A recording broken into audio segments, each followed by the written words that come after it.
అందరికీ హాయ్ అండి. ఈరోజు సఖీ వంటగదిలో ఇలా బజ్జీ మిర్చితోనే బజ్జీ మిర్చియే కాకుండా ఈ విధంగా చేశారంటే అన్నము పప్పుచారులోకి పప్పులోకి అలా అన్నంలోకి నంచుకోవటానికి చాలా రుచిగా ఉంటుంది. ఇలా ఒక్కసారి ట్రై చేసి చూడండి, ఇంట్లో అందరికీ నచ్చుతుంది. పిల్లలు కూడా చాలా ఇష్టంగా తింటారండి. ఇలా ఒక్కసారి చేసి పెట్టారంటే ఎప్పుడు ఇలాగే చేస్తారు. వడియాలు అలా కాకుండా ఈ విధంగా ఒకసారి ట్రై చేసి చూడండి. ఇక్కడ నేను ఒక 12 ఇలా బజ్జీ మిర్చి తీసుకున్నానండి. కొన్ని బజ్జి మిర్చి తెల్లగా కూడా ఉంటాయి కదండి, అవి కాకుండా ఇలాంటివి తీసుకోవాలండి.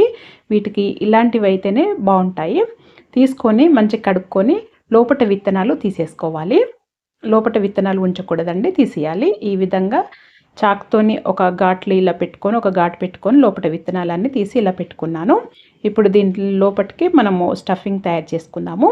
పొయ్యి పైన ఒక కడాయి పెట్టుకొని ఒక చెంచా నూనె వేసుకోవాలి. ఒక 1 టీ స్పూన్ నూనె వేసుకొని దీంట్లో 3 టేబుల్ స్పూన్ల శనగపిండి వేస్తున్నానండి. శనగపిండి అయితేనే రుచి చాలా బాగుంటుంది. దీంట్లో ఈ శనగపిండి వేసుకొని లో ఫ్లేమ్లో పెట్టుకొని ఇలా కలుపుకుంటా మంచిగా స్మెల్ వచ్చే వరకు, ఆ పచ్చి వాసన పోయి మంచి స్మెల్ వస్తుందండి. కలర్ కూడా చేంజ్ అవుతుంది, బ్రౌన్ కలర్లోకి వస్తుంది ఈ శనగపిండి. అంతవరకు వేయించుకోవాలి. మంచిగా స్మెల్ వచ్చే వరకు వేయించుకోవాలండి, ఇది మెయిన్. అలాగైతేనే ఈ ఫ్రై చేసిన మిర్చి అనేది రుచి చాలా బాగుంటుంది. ఈ శనగపిండి వేగకుంటే లోపల స్టఫింగ్ అనేది పచ్చిగా ఉండి రుచి బాగుండదండి. అందుకని మంచిగా వేయించుకోవాలి. వేయించుకొని ఒక ప్లేట్లోకి తీసి పెట్టుకుంటున్నాను. చూడండి, ఈ విధంగా వేగాలి. ఇలా ప్లేట్లోకి తీసుకున్న తర్వాత ఇప్పుడు దీంట్లో ఒక 1 టీ స్పూను ధనియాల పొడి వేస్తున్నాను. ఒక అర టీ స్పూను ఉప్పు వేసుకోవాలండి. కొద్దిగానే ఉప్పు పడుతుంది, ఎక్కువేం పట్టదు. దీంట్లో వేసుకొని ఒక అర టీ స్పూన్ వేయించి పొడి చేసిన జీలకర్ర పొడి వేసుకోవాలండి. ఇది కూడా ఖచ్చితంగా వేసుకోండి, రుచి చాలా బాగుంటుంది. ఒక అర teaspoon chicken masala powder వేసుకోవాలి. ఒక పావు టీ స్పూన్ పసుపు వేసుకోవాలి.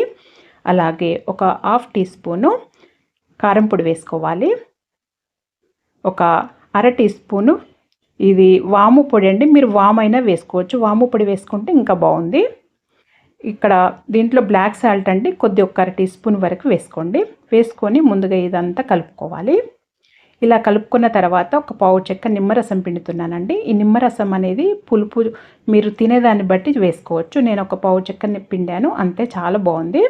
వేసుకొని ఇదంతా మంచిగా కలుపుకున్న తర్వాత మీరు కావాలంటే దీంట్లో కొత్తిమీర అయినా వేసుకోవచ్చండి. నేనైతే కొత్తిమీర వేయట్లేదు. ఆ కొత్తిమీర వేస్తే అదే డామినేట్ చేస్తుందేమో అనే ఉద్దేశంతో వేయట్లేదు.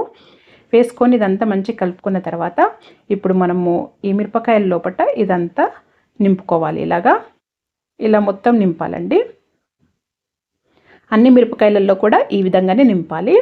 ఈ పౌడర్ అనేది కొద్దిగా ముద్దలాగా ఉంటే మనము ఫ్రై చేసుకునేటప్పుడు బయటకు రాదండి. అందుకనే ముద్దలాగా అయ్యే వరకు కలుపుకోవాలి.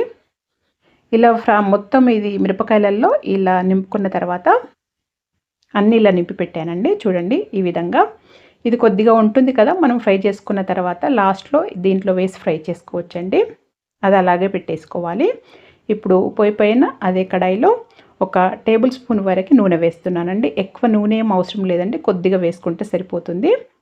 ఎక్కువ నూనె వేసి డీప్ ఫ్రై చేసినా కానీ అది లోపల ఉన్న స్టఫింగ్ అనేది బయటకు వస్తుందండి. అలా కాకుండా ఇలా కొద్దిగా నూనె వేసుకొని ఈ మిరపకాయలు ఇలా పెట్టుకొని లో టు మీడియం ఫ్లేమ్లో మంచిగా అటు ఇటు తిప్పుతూ మంచిగా ఫ్రై చేసుకోవాలండి. ఇలా అన్ని మిరపకాయలు కూడా తిప్పుతూ అన్ని వైపులా తిప్పి ఇలా ఫ్రై చేసుకోవాలి.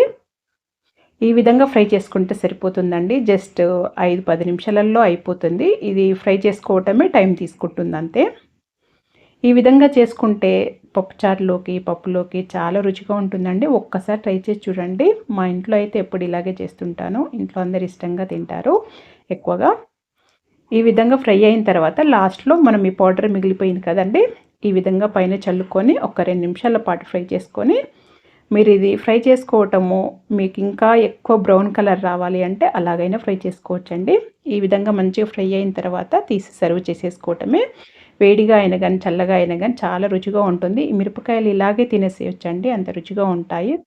మామూలుగా అన్నంలోకి పప్పుచారులోకి నంచుకోకున్నా సరే ఇలాగే తినేసేయచ్చు, చాలా బాగుంటుంది. ఒక్కసారి ట్రై చేసి చూడండి. మరి మీరు కూడా ఒకసారి ఈ విధంగా ట్రై చేసి మీకు ఎలా వచ్చిందో నాకు తెలియచేయండి. మీకు కనుక వీడియో నచ్చినట్టయితే లైక్ చేయండి, షేర్ చేయండి, సబ్స్క్రైబ్ చేసుకోండి. Thank you for watching.